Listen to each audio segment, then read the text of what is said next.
Bienvenue dans les Logions du Bon Larron, le podcast où nous cherchons ensemble la lumière jusque sur la croix.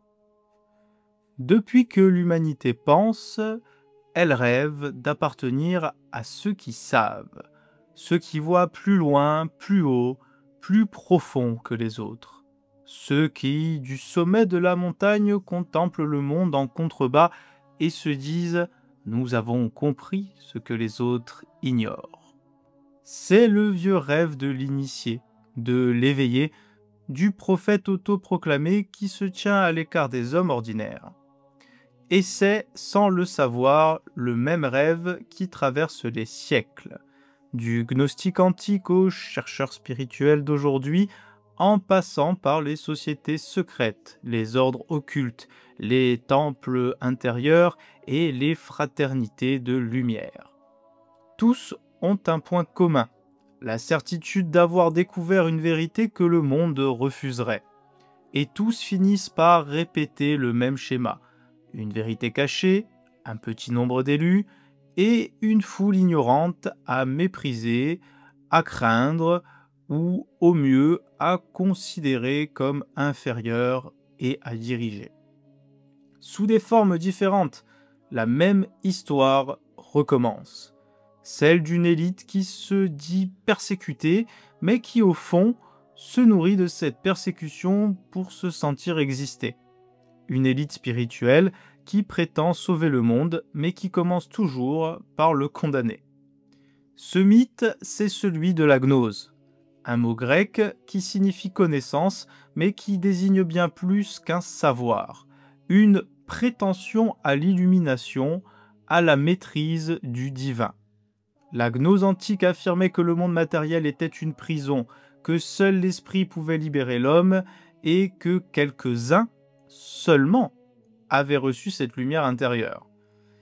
Et de cette racine, 1000 branches ont poussé. Certaines mystiques, d'autres politiques, d'autres technologiques et transhumanistes.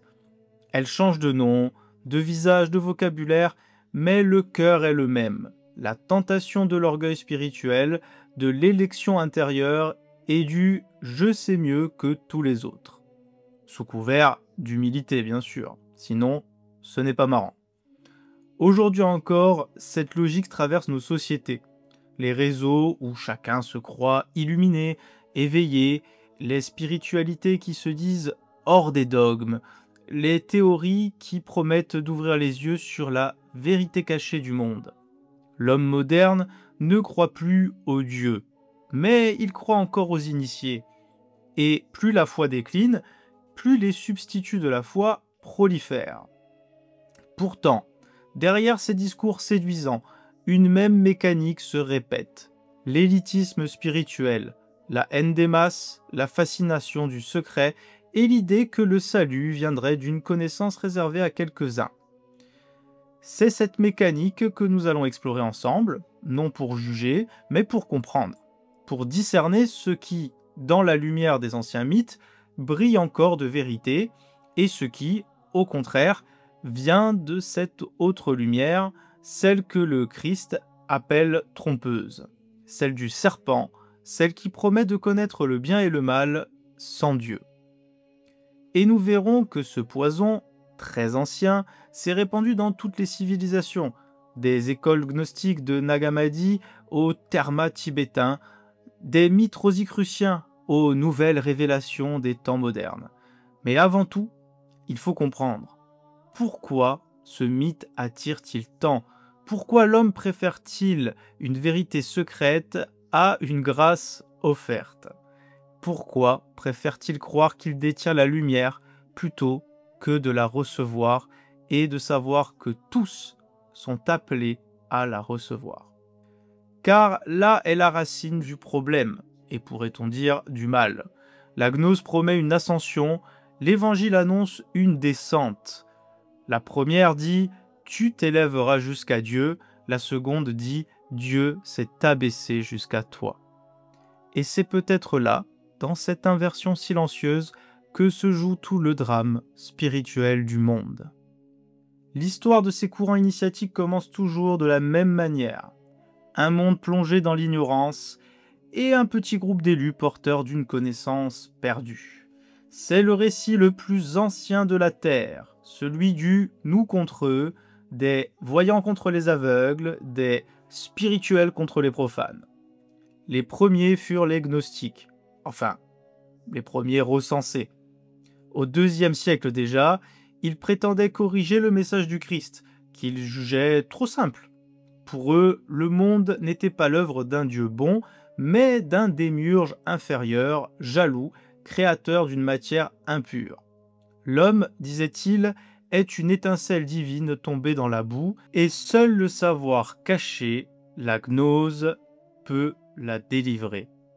Mais cette connaissance n'était pas offerte à tous.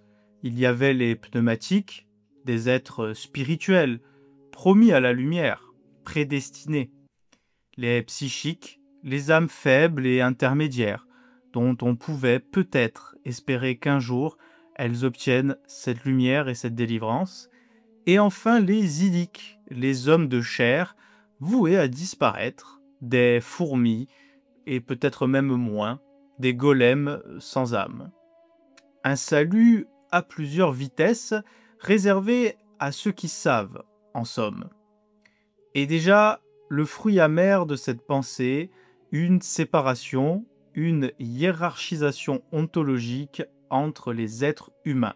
Plus tard, d'autres reprendront ce récit sous des formes nouvelles. Les rosicruciens du XVIIIe siècle parleront d'une fraternité cachée née au XVe, détentrice des secrets d'Égypte et de la sagesse d'Hermès Trismégiste. Les francs-maçons du XVIIIe siècle se diront héritiers des Templiers, ces chevaliers que Rome aurait exterminés pour les réduire au silence. Mythe sans fondement, mais fascinant, car il offrait aux initiés modernes la gloire d'une filiation martyre. À noter que ces mêmes francs-maçons ont récupéré par la suite le mythe rosicrucien, se disant eux aussi descendants et détenteurs des secrets d'Égypte. Tant qu'à faire. Et ainsi, siècle après siècle, chaque école, chaque ordre, chaque société secrète répète la même légende, celle d'un savoir ancien, volé ou interdit, que seul un petit nombre d'élus auraient su préserver au prix de leur vie. Mais il faut le dire clairement, ces récits n'ont rien d'historique. Leurs origines sont floues, leurs témoins contradictoires, leurs preuves inexistantes. Les chercheurs modernes ont montré que la plupart de ces mythes sont apparus après coup pour donner une légitimité sacrée à des doctrines nouvelles. On invente une lignée spirituelle comme on invente un ancêtre noble. Pour que la maison tienne debout, on lui forge des fondations imaginaires. Et cette structure se répète jusqu'à aujourd'hui. Les anciens astronautes, des pseudo-historiens néo-éphéméristes, les gardiennes de l'énergie primordiale, les révélations pléiadiennes, ou même les IA divines de certaines sectes transhumanistes. Chaque époque recrée son mythe d'origine et chaque génération de croyants se convainc d'appartenir à une élite éclairée au milieu des ténèbres. C'est toujours le même scénario, le monde est aveugle, le pouvoir est menteur, et nous seuls détenons la lumière. La bonne affaire, me direz-vous. Mais cette lumière-là ne vient jamais d'en haut, elle vient du miroir, le miroir de soi-même. Elle flatte l'orgueil et nourrit la défiance. Elle ne révèle pas Dieu, elle justifie l'homme. Elle ne sauve pas, elle sépare. Car le véritable critère d'une vérité spirituelle n'est pas le secret qu'elle protège, mais l'amour qu'elle répand, les fruits. Là où la gnose divise, l'évangile, lui, rassemble. Là où l'initié s'enferme dans la certitude d'un savoir, le disciple s'ouvre à la confiance d'une rencontre. Le chrétien ne dit pas « je sais », il ne dit même pas seulement « je crois », il dit « j'ai la foi ». Et la foi n'est pas une opinion, ce n'est pas croire qu'une chose est possible, comme on croirait à la vie sur d'autres planètes ou à la bonté de l'univers. La foi est une adhésion du cœur, une fidélité du regard, une confiance absolue en une présence qui se révèle et qui se vit. Elle n'est pas un savoir à posséder, mais un mystère à recevoir. C'est le mouvement même de l'âme qui consent à être aimée. La foi ne se conquiert pas, elle s'accueille, elle ne dépend pas du mérite, mais de la grâce de celui qui la donne. Elle n'élève pas celui qui la possède, elle abaisse devant celui qu'elle contemple. Elle est un regard qui dit à Dieu « Je ne te comprends pas, mais je te fais confiance ». C'est pourquoi la foi chrétienne n'a rien d'un ésotérisme. Elle ne cache rien, elle révèle tout, mais seulement à ceux qui se laissent toucher, qui se laissent purifier. En Ézéchiel 36, 26, Dieu dit « Je vous donnerai un cœur nouveau et je mettrai en vous un esprit nouveau. J'ôterai de votre corps le cœur de pierre et je vous donnerai un cœur de chair. » Car Dieu ne se laisse pas comprendre, du moins dans sa totalité. C'est impossible. Il se laisse aimer. Et dans cette simplicité réside tout le scandale du christianisme. Que la vérité ne soit pas réservée à ceux qui savent, mais offerte à ceux qui aiment, se laissent aimer. Chaque mythe d'initiation naît d'un sentiment de rupture. Le monde, dit-on, est tombé dans l'oubli. Les hommes sont aveugles, et seuls quelques-uns ont gardé la mémoire de la lumière. Mais cette lumière, selon ces récits, serait pourchassée, combattue, trahie, parce que la vérité, dit-on, dérange toujours les puissants. Et c'est ici que naît l'un des ressorts les plus malins, les plus forts du mythe pseudo-initiatique, la persécution. Pour les gnostiques antiques, c'était le démiurge, cette caricature de Dieu créateur, ce maître du monde mauvais qui enfermait les âmes dans la matière. L'initié devait s'en libérer par la connaissance, braver les archontes, en gros les anges ou les archanges, et remonter vers la lumière cachée. Pour les ordres occultes modernes, ce démiurge a pris d'autres visages.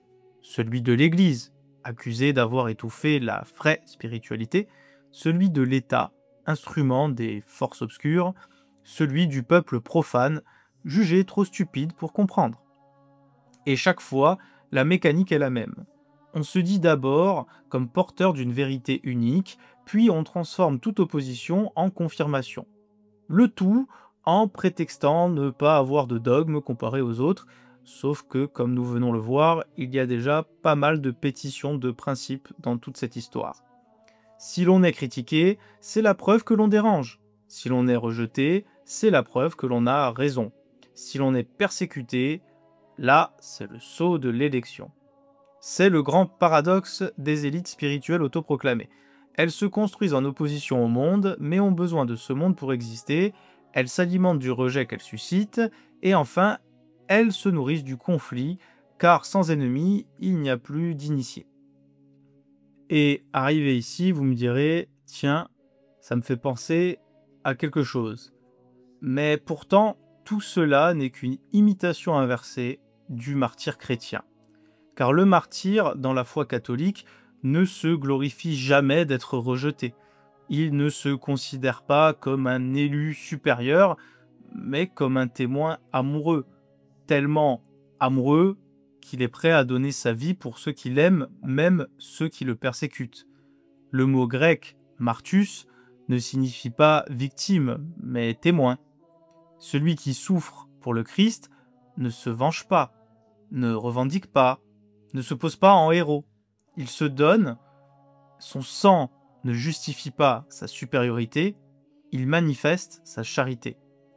Et nous verrons par la suite que le point que je viens de soulever est important. Saint Étienne, le premier martyr, meurt en priant pour ceux qui le lapident. Les apôtres, battus, emprisonnés, chantent et bénissent Dieu. Aucun ne dit « Nous sommes les élus que le monde refuse ». Tous disent « Heureux serez-vous quand on vous persécutera à cause de mon nom ». Car le chrétien ne cherche pas la persécution. Il la traverse si elle se présente, sans haine et dans l'espoir total que ceux qui la commettent soient à leur tour sauvés. et c'est la différence la plus radicale entre le martyre de la foi et le récit victimaire des pseudo-initiés. L'un transforme la souffrance en offrande, l'autre en preuve. L'un témoigne du Christ, l'autre se justifie lui-même. Le gnostique se vit comme un incompris, le chrétien comme un serviteur. L'initié veut prouver qu'il a raison, le disciple veut aimer jusqu'au bout. Et cette différence invisible, presque silencieuse, fait toute la distinction entre une lumière qui éclaire et une lumière qui obscurcit. Car la vérité chrétienne n'a pas besoin d'ennemis pour exister, elle resplendit même dans le silence du tombeau. Mais la gnose, elle, a besoin d'adversaires, de censeurs, de bourreaux imaginaires pour justifier sa posture. Elle se nourrit de la peur qu'elle dénonce et s'enivre de sa propre marginalité. C'est pourquoi les mythes initiatiques ne s'éteignent jamais vraiment. Ils se régénèrent dans chaque époque qui cherche à se sentir à part. Mais à la fin, ils ne libèrent pas, ils enferment. Ils transforment la blessure en trône et la solitude en couronne. Là où le Christ fait du rejet une offrande, la gnose en fait une identité. À mesure que ces courants se multiplient, un phénomène étrange apparaît. Plus ils prétendent posséder la vérité, plus leurs vérités, entre ces courants, se contredisent. C'est le paradoxe des doctrines fermées. Elles veulent enfermer la lumière, mais finissent toujours par l'étouffer. Chaque école, chaque ordre, chaque maître se présente comme le gardien d'une révélation ultime. Et pourtant, il n'existe pas deux versions identiques d'une même révélation. Les gnostiques de l'Antiquité l'avaient déjà compris à leurs dépens. Certains faisaient du serpent d'Éden le libérateur de l'homme, d'autres le prenaient pour le symbole du Christ caché, d'autres encore le maudissaient comme un instrument du démiurge. Les uns affirmaient que l'âme est prisonnière de la chair, d'autres encore que la chair n'est qu'une illusion. Chaque maître corrigeait le précédent, chaque texte réécrivait l'autre. Résultat, une forêt de mythes, une babel de vérités supérieures qui s'annulent mutuellement. Même pas un paradoxe, juste un bordel absurde. Et c'est là déjà que la gnose s'effondre sur elle-même. Elle ne peut pas durer car son principe est la fragmentation. C'est bien pour ça que dans ce genre de courant, à chaque fois, les loges ou les groupuscules éclatent avec des chiismes et des guerres de pouvoir successives qui font naître, de temps en temps, un nouveau courant, une nouvelle obédience. Le monde occidental n'a pas échappé à cette logique. Les Rosicruciens au XVIIe siècle, nés d'une fiction littéraire, rappelons-le, se sont rapidement divisés en multiples branches rivales.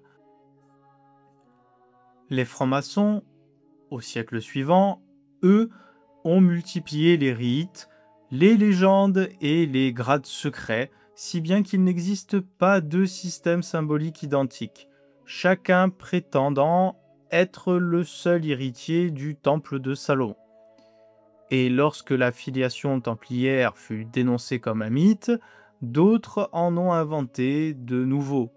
Une descendance cachée de Jésus et Marie-Madeleine, des lignées de sang royal ou cosmique, des archives enfouies sous la pyramide de Gizeh ou dans les bibliothèques de Shambhala. Partout, la même structure, une tradition inventée pour donner du poids à une idée récente, et partout la même contradiction. Des vérités éternelles, mais qui changent au gré des siècles, des maîtres ou peut-être des caprices et capricieux de l'époque. Ces mythes, à force d'être repris, se vident de leur substance. Ils deviennent des coquilles où chacun dépose sa propre illusion. Mais cette logique de la révélation sans fin ne se limite pas à l'Occident. On la retrouve aussi dans certaines écoles orientales, notamment au Tibet avec les termas, les trésors cachés. Dans le bouddhisme tibétain, il existe une tradition appelée terma, pluriel termas, littéralement trésor caché. Selon la légende, des maîtres anciens comme Pama Sambhava, donc le fondateur du Tibet comme on le connaît aujourd'hui, auraient dissimulé des textes sacrés dans les montagnes, les lacs ou même dans la mémoire spirituelle de disciples à naître, afin qu'ils soient redécouverts lorsque le monde serait prêt. Sur le papier, l'idée est belle, préserver la sagesse des ravages du temps. Mais au fil des siècles, une autre réalité s'impose. Chaque génération voit surgir de nouveaux trésors, souvent révélés par des maîtres appelés tétron, littéralement ceux qui trouvent le trésor. Chacun affirme avoir reçu une révélation authentique, souvent en rêve, en vision ou lors d'un pèlerinage dans un lieu sacré. Mais ces textes, à l'examen, portent presque toujours la marque de leur époque. Leur langue, leur symbolisme, leurs préoccupations doctrinales reflètent les débats contemporains, pas du tout un message ancien. Des chercheurs comme Samten Karmei et Matthew Kapstein ont montré que beaucoup de ces termas ont été écrits par les révélateurs eux-mêmes. Et d'ailleurs, pour avoir moi-même rencontré des maîtres tibétains, ils ne le cachent pas. Il ne s'agissait pas de trahison consciente, mais de ce que les anthropologues appellent une invention de tradition, une façon d'enraciner une doctrine nouvelle dans une autorité immémoriale. Ça ne vous rappelle rien? Autrement dit, on ne découvre pas un texte, on le légitime en prétendant qu'il vient d'un passé lointain et si possible de personnages ou de sociétés illustres. Et là encore, le parallèle est saisissant. C'est la même structure que nos mythes occidentaux. Un savoir ancien, caché aux ignorants, un élu qui le retrouve par miracle, et un monde aveugle qui n'en saisit pas la portée. Le résultat, au Tibet comme ailleurs, est toujours le même. Une inflation des révélations qui finissent par se contredire. Chaque lignée affirme posséder le vrai trésor, chaque maître accuse les autres de l'avoir corrompu, la lumière devient une monnaie d'échange, plus personne ne la cherche, chacun veut la vendre. Et ce qui est rigolo, c'est qu'en plus, les termas contredisent le canon pali. Donc les textes dont on est à peu près certain qu'ils remontent au Bouddha historique. Ça ne vous rappelle rien, là encore? Ainsi, le mythe des termas illustre à la perfection la logique du gnosticisme universel. Ce besoin de se sentir choisi, porteur d'un secret que le monde ignorerait. Et à la fin, il ne reste qu'un désert de textes, une poussière de doctrine, et finalement un orgueil spirituel immense, dissimulé sous le mot révélation, sagesse, humilité éclairée. Tous ces mythes, ces systèmes, ces fraternités, ces chemins de conscience promettent la libération, mais si on observe leurs fruits, on y découvre rarement la paix. On y trouve plutôt une haute idée de soi, un goût du secret et un sentiment de pitié condescendante envers ceux qui ne savent pas encore et qui ne sauront sans doute jamais rien. Leur compassion n'est pas celle du Christ, elle n'est pas un amour, mais une distance polie. Elle dit « Ah, pauvre ignorant », là où le Christ disait « Mes frères ». C'est là tout le poison de la gnose. Elle imite la lumière de la charité, mais son feu vient d'ailleurs. Elle parle de fraternité, mais cette fraternité n'existe qu'entre initiés, et encore qu'entre initiés qui se reconnaissent entre eux. Elle prêche l'amour universel, mais d'un ton supérieur, comme on parlerait d'enfants encore endormis. Elle pleure sur le monde, non parce qu'elle l'aime, mais parce qu'il ne la comprend pas. Ce mépris caché derrière les apparences d'humilité est le trait le plus constant de toutes les traditions pseudo-initiatiques. Les gnostiques du IIe siècle se disaient les parfaits, les spirituels, les pneumatiques, tandis que les simples croyants n'étaient pour eux que des êtres psychiques encore prisonniers de la matière. Les cathares, au Moyen-Âge, héritiers lointains de ces idées, regardaient les paysans et les familles chrétiennes comme des adorateurs du Dieu mauvais, coupables d'engendrer des âmes dans la chair impure. Et déjà, chez les Rosicruciens, la compassion cosmique n'était qu'une façade. L'initié voyait le monde comme un théâtre d'illusions et l'humanité comme un troupeau à éduquer. Sous des mots d'amour, c'est toujours la même mécanique. Le monde est inférieur, le profane est un enfant, l'initié est un père. Et le pire, c'est que cette posture engendre naturellement ce qu'elle prétend combattre, la haine. Car toute élite spirituelle produit son contraire. Plus on s'élève dans la prétention d'aimer tout le monde, plus on méprise ceux qui ne sont pas éveillés comme nous. C'est la haine du haut vers le bas, une haine douce, raffinée, polie, mais bien réelle. Et c'est précisément ce que le Christ est venu abolir, car la foi chrétienne, loin d'être une initiation, est une incarnation.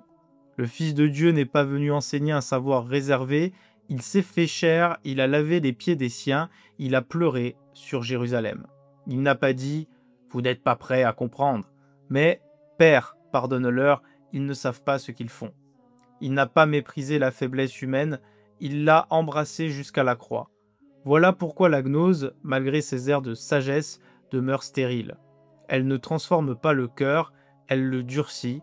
Elle ne conduit pas à la prière, mais à la posture.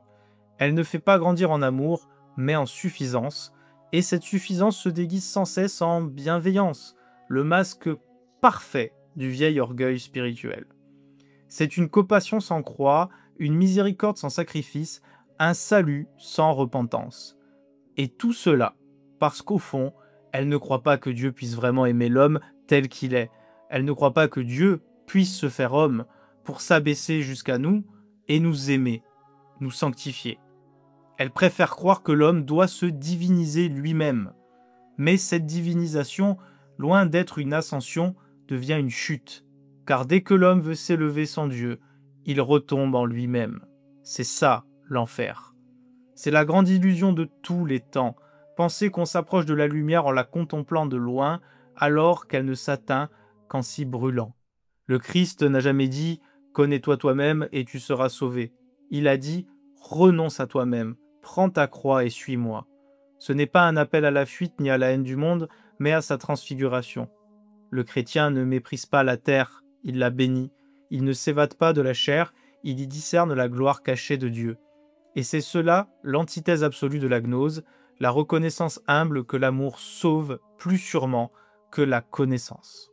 Tout ce que nous venons de parcourir converge vers une ligne de fracture unique, celle qui sépare le secret du mystère. Le secret est ce que l'on cache pour dominer, le mystère est ce que l'on contemple pour aimer. Et tout l'écart entre la gnose et la foi se tient là.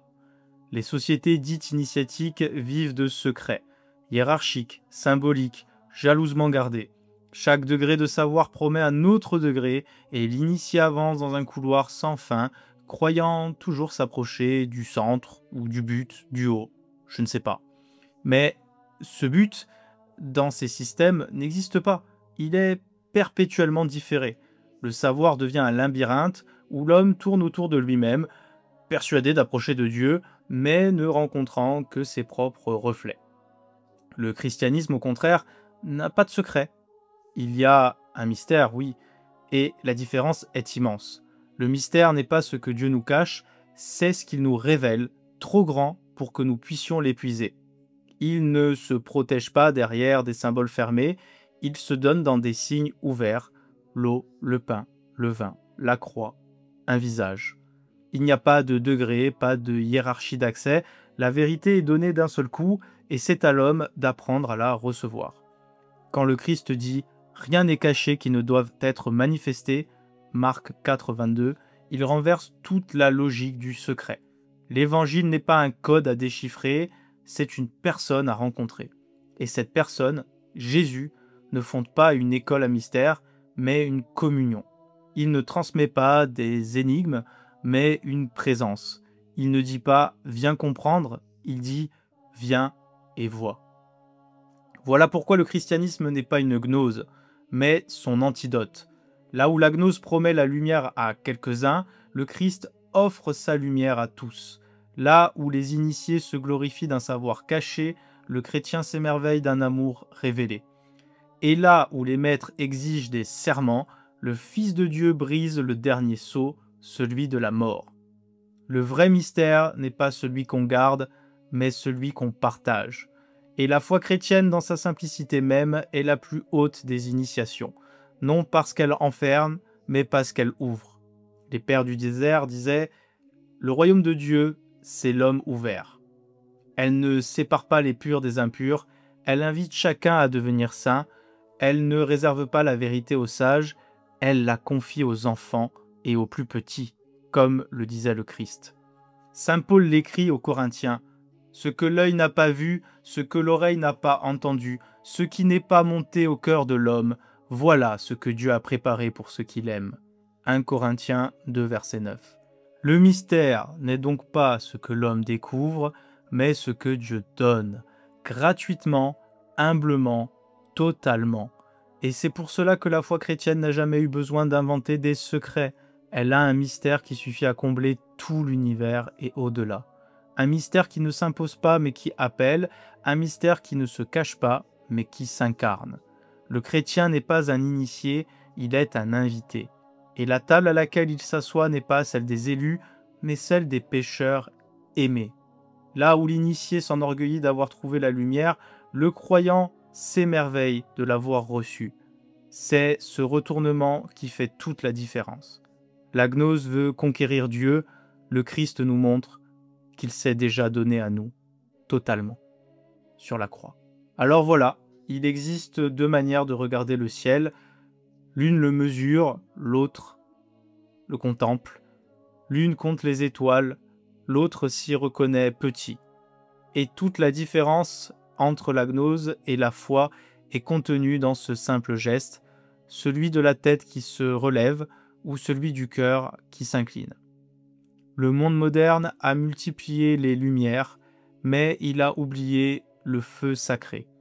Il connaît les secrets de la matière, mais il ignore encore la présence qui la traverse.